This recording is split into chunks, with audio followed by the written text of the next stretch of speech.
আমাদের আজকের গল্পটা মতিঝিলের অফিস পাড়ার একদম দেশি বাংলা খাবার নিয়ে। যারা গতানুগতিক অফিস পাড়ার চাইনিজ ফ্রাইড চিকেন রাইস না খেয়ে একটু দেশি বাংলা খাবারটা তাও আবার লো বাজেটে খেতে চান, আজকের গল্পটা সম্পূর্ণ তাদের জন্য। তো দেরি না করে আসেন আজকের গল্পটা শুরু করি। আসসালামু আলাইকুম ভাই। ওয়ালাইকুম সালাম ভাই। ভাই আপনার নামটা?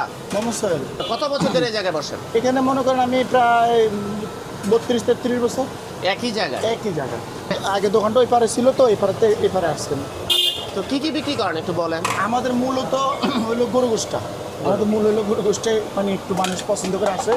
আর এমনি বিভিন্ন আইটেম আছে, যেমন আজকে আপনার স্পেশাল খাসি আছে, এটা হলো খাসি আলু দেওয়া, বুঝছেন? এটা হলো ভাত সবজি সব মিলে 260 টাকা প্যাকেজ। এটা হলো মাছের ডিম বোনা।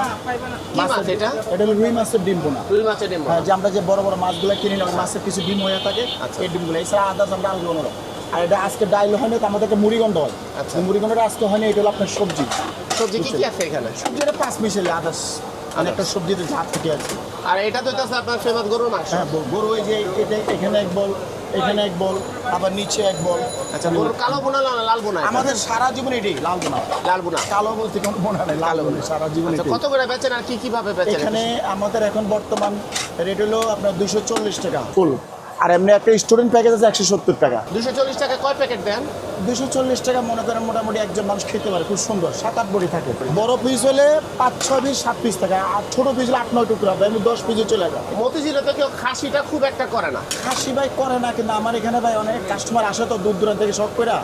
আমি কিন্তু সপ্তাহে 2-3 বার করি, সবসময় না। সপ্তাহে যেমন আজকে করছি বৃহস্পতিবার, আজকে একটু চাপ বেশি, আর রোববারে করি। ব্যবসা শুরু করার আইডিয়াটা প্রথম কোন জায়গা থেকে আসলো? উৎসাহটা কোন জায়গা থেকে পাইছে? আমি কিন্তু আমার জীবনটাই খাবারের সাথে জড়িত। আমি ছোটোবেলাতে রেস্টুরেন্টে চাকরি করছি, এখানে এই জন্য মানে খাবার দাবারের প্রতি আমার মানে আপনার খুবই মানে একটা আগ্রহ। কারণ আমি ছোটোবেলা খাবার অনেক কষ্ট করছি, ছোটোবেলা খাবারে কষ্ট করছি, রেস্টুরেন্টে চাকরি করছি। ছোটোবেলা একদম ছোটো রেস্টুরেন্টে চাকরি করছি, তো ওইখান থেকে আমি কর্মটা শিখছি। আর ওই মেন কথা হলো কি জানেন, আর রান্নাটা শিখছিলাম আমি আমার মায়ের থেকে। তার মা যেটা রান্তো ওইটাই ভালো লাগছে।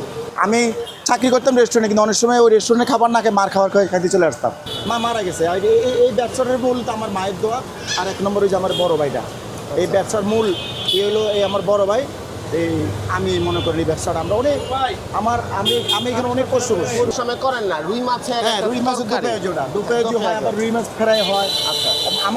আমার বেশিরভাগ মাছ হয় আপনার 1 থেকে 2 আইটেম, বেশি হয় না। মাছটা আমার যেদিকে করি কমান, আর আমি দেশি মাছটা করার চেষ্টা করি বেশিরভাগ। আর আমার এখানে কোনো আজে বাজে মাছ আমি করি না, কারণ আমার এখানে কাস্টমারগুলো ইনশাল্লাহ আপনার দোয়া বলতে মনে করেন মোটামুটি ভালো কাস্টমার আসে আমার এখানে। আর আমার এখানে কাস্টমারগুলো মনে করেন দীর্ঘদিন ধরে 20 বছর 30 বছর ধরে একটা না খায়। এমনকি এখানে যারা অনেকে চাকরি ছেড়ে চলে গেছে, ওনারা কোনো কারণে বসে আসলে এখানে একবেলা ভাত খেয়ে যাবে। যেটা করতেছেন এটা রুই মাছের দোকে আছে?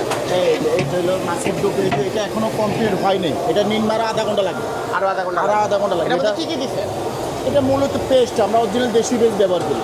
দেশি পেস্ট, আর হলো আপনার টমেটো, আর হলো বিভিন্ন ময় মশলা দিয়ে আর কি, মানে আপনার ইয়ে করি। কয়টা মাছ আছে এখানে? এখানে আপনার 35 পিস মাছ আছে। এটা কি দেশিটা না চাষেরটা? এটা দেশি বললে হবে না, চাষও বললে হবে না। এগুলো মানে যারা পুষ্কুণ্ডিতে চাষ করে ওই ধরনের মাছ থাকে, আমরা তো মাছ চিনি। আর চাষের মাছটা হয়তো জানেন অতিরিক্ত মোটা হয়, ওটা খায় মজা পাওয়া যায় না। তা আমি এটা বিশুদ্ধের স্পেশালি করি। আবার এখানে আবার একটা ফ্রাই মাছ হয়, বুঝছেন? আমাদের মাছের প্যাকেজটা কি অ্যাকুরেট না। আপনার 180 থেকে 220 আছে, 200 আছে। আবার ভালো মানের মাছ হলে মানে যেমন সব পদ্মার মাছও অর্ডার নিয়ে আসতে 300, 350, আবার আপনার 280, 300 মাছ বুঝে মাছের রেট। আর এটার দাম কত? যেটা আজকে এখানে প্যাকেজ হলো 260 টাকা। 260 টাকা? জি জি। তাহলে মাছ ভাত এবারই সব। আর মাছ রান্নাটা কি জানেন, আমার মায়ের বাসা ছিল, মায় বলতো মাছ আপনার যত সময় নিয়ে পাক করবেন ততই টেস্ট হবে। আর গোস চুলাতে আপনি যতক্ষণ কষাবেন, যতক্ষণ বলবেন, ততই গোসের টেস্ট হবে। আর কোনটা মাছ সবচেয়ে বেশি খায় এখানে? গরুর মাংসটা না মাছটা সবচেয়ে বেশি খায়? কোনটা আগে শেষ হয়ে যায়? হ্যাঁ। আমার গরুটাই বেশিরভাগ শর্ট করে। ওটাই সব। গরুটাই বেশিরভাগ শর্ট করে। আর গরুটা এখন বাজারে ক্রাইসিসটা খুব কম পাওয়া যেতেছে, অর্ডার দিয়েও গোস পাই না। এই জন্য গোসের কাস্টমার অনেক চলে যায়। আপনার মাছ রান্নাটা দেখে আমার লোভ লাগতেছে এখন। ইনশাল্লাহ আপনি খাওয়াবো এখান থেকে। এই মাছটা অনেকে কিন্তু বিক্রি করে ফেলে, কিন্তু আমি সময় নেব। আপনি দেখবেন যে আমার কাস্টমার দাঁড়িয়েছে, কিন্তু মাছটা পরিপূর্ণ যতক্ষণ না হয় ততক্ষণ নামাবো না। ভাত এরকম কয়টা নামানো হয়? এটা 3 নম্বর, আরেকটা আছে 4 নম্বর হবে। সোহেল ভাই, দৈনিক কত কেজি গরুর মাংস যায় আপনার? আমার 1-1.5 মণ যায় আল্লাহ দিলে, মণ যায়? জি জি। আমি যেদিন এখানে সর্বপ্রথম দোকান দিই, তখন আমি নতুন বিয়ে করছি। তখন আমার ওয়াইফের বলছি কি, দেখো এটা আমার কষ্টের ফসল। আমার ওয়াইফের নিজে মশলা মারতো, আমার মা নিজে মশলা বাটতে, এই বাটা মশলা থেকে শুরু করছে। আমার মা তো মারা গেছে প্রায় 80 বছর, এই গত বছর ডিসেম্বর মাসে 9 তারিখে মা মারা গেছে। পরে ব্যবসাটা কে ধরবে? ছেলেরে চাইতেছি, ছেলে ধরবে ইনশাল্লাহ। একটা সত্যি কথা আপনাকে আজকে বলে দিই, কথাটা একদম আমি কাউকে কখনো বলি না, আজকে একটা রিয়েল সত্যি কথা বলতেছি। কিছু কিছু খাবার চলে যাবে, এগুলো কিন্তু আর পাওয়া যাবে না। আমি বলি যেমন এই যে হাজির বিরিয়ানি যখন হাজির সাহেব ছিল, তখন যদি কোনো মন্ত্রী মিনিস্টারের দোকানের সামনে দিয়ে যেত, এই গাড়ি থামা, আগে খাইয়া লই। কিন্তু সে হাজির বিরিয়ানি এখন নাই। ঠিক আছে, আল রাজাক বাংলাদেশের ভিতরে বাংলা খাবারের জন্য 1 নম্বর ছিল, হোটেল আল রাজাক।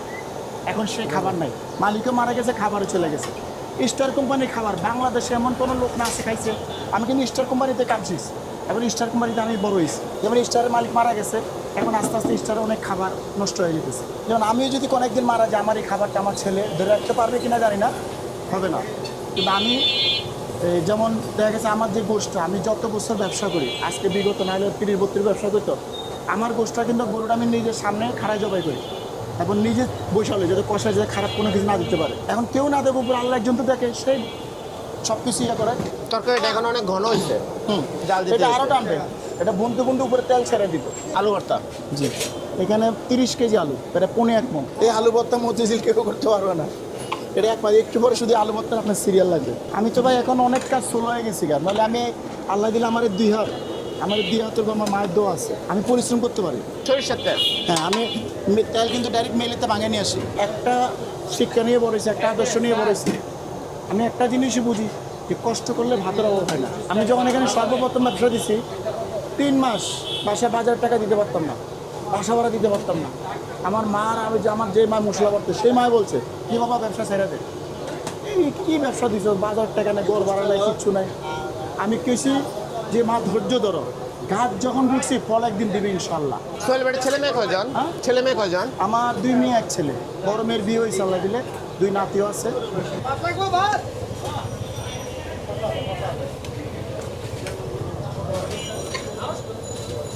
পাতলা মাছের দো পেঁয়াজা, কাতলা মাছের দোকান আছে, এটার দাম কত? এটা 260 টাকা প্যাকেজ। 260 টাকা প্যাকেজ। খাইতে এটার ভিতরে চাইলে আবার এটার ভিতরে আবার বিভিন্ন কোয়ালিটি আছে। এটা মনে করেন এমনও মাছ আছে 300-350 টাকা হয়। আবার আমার এখানে নিম্ন রেট হলো 190 টাকা, 200 টাকা, 220 টাকা। এটা হচ্ছে মতিঝিলের অফিস পাড়ার সোহেল ভাইয়ের কাতলা মাছের দো পেঁয়াজা। আমাকে অনেকে প্রশ্ন করছিলেন যে শনিবারে মতিঝিলে কোনো দোকান খোলা থাকে কিনা। সোহেল ভাইয়ের দোকান সবসময় খোলা থাকে। আর এই দো পেঁয়াজাটা উনি সবসময় করে না, উনি মর্ডারের উপর থাকলে এই কাজটা করে, এই দো পেঁয়াজাটা রান্না করে। এখানে সবচেয়ে বড় জিনিস যেটা, এই যে মাছটা অনেকক্ষণ লাগায় কষানো হয়েছে। পেঁয়াজ, দেশি পেঁয়াজ, টমেটো, মানে আপনি খাবারটা যদি কোনো দামি রেস্টুরেন্টে খেতে চান তাহলে কমপক্ষে 400 থেকে 450 টাকা নেবে। এটা রাস্তার পাশে ফুটপাতে বলে আপনি 260 টাকায় পাবেন।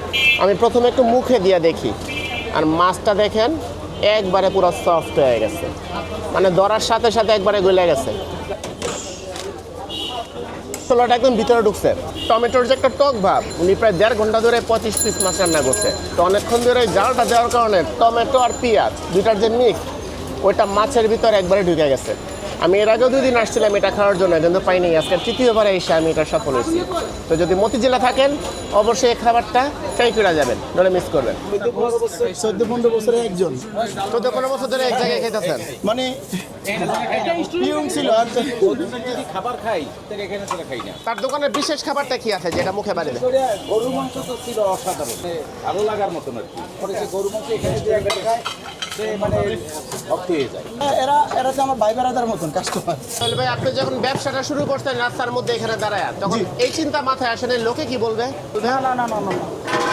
তবে হ্যাঁ, আমাকে অনেক লোক অবহেলা করছে, অনেক লোক, আমার আত্মীয় স্বজন, বন্ধু বান্ধব, অনেকে আসলে আমার সামনে দিয়ে যায়। আমি এখানে ব্যবসা করে থেকে আমার দিকে তাকায় না, কথা বলে না। আমি এগুলো কি আর করি না, এগুলো যে মনে করবে সেই তো রাস্তা রাস্তা হাইটা খায়, ভাত নাই, বাসা ভাড়া নাই, কষ্টর শেষ নাই। পৃথিবীতে শুধু আমাদের দেশটা না, মানে কে কী কাজ করলে এটা দেখে। পৃথিবীর কোনো কান্ট্রিতে কেউ কাজ দেখে না, কিন্তু লোক কি ভালো না খারাপ সেটা দেখে তার কর্ম। অনেকে আছে যে যারা কৃষি কাজ করে এদের সাথে কথা বলতে চায় না, এদের গায়ে ধুলামালু, এদেরকে অবহেলা করে। কিন্তু কেরা হয়েছে কি জানে, খাঁটি সোনা। দোকানে এখন কাজ করে কতজন? আমার এখানে এবার এসে মনে করেন 7-8 জন লোক আছে। 7-8 জন। আর আমার লোকগুলো সবগুলো ইনশাল্লাহ কাজের লোক, ওরা পরিশ্রম করে। আর মোটামুটি ওরা যা পায় ওদের সংসার চলে ইনশাল্লাহ। সত্যি কথা বলতে কি জানেন, যে এখন যে ইউটিউবার ভাইয়েরা আসে, এরা আসে আমার বুড়া কালে, যদি আমার জোয়ান কালে আসতো তাহলে এখানে খেলা দেখতে পারতেন। আমি তো আগে অনেক রহস্য করতাম, কিন্তু আমি বুড়ো হয়ে গেছে, কথা কইতে পারি না, কথা কম বলতে পারি, বুঝছেন। হাড়ের সমস্যা, আপনার প্রেশারের সমস্যা, মনে করেন বিভিন্ন এই জন্য কথা খুব কম বলতে পারি। তাহলে তো আগে তো জোর ছিলাম, আগে তো আপনার দোকানদারি ছিল, এই পুরো রাস্তা বড় হয়ে যেত। ওখানে লোকেশনটার নামটা বলো। আমার লোকেশন হলো মতিঝিল মেট্রো রেলের পিছনে 78 বাকুবের সামনে।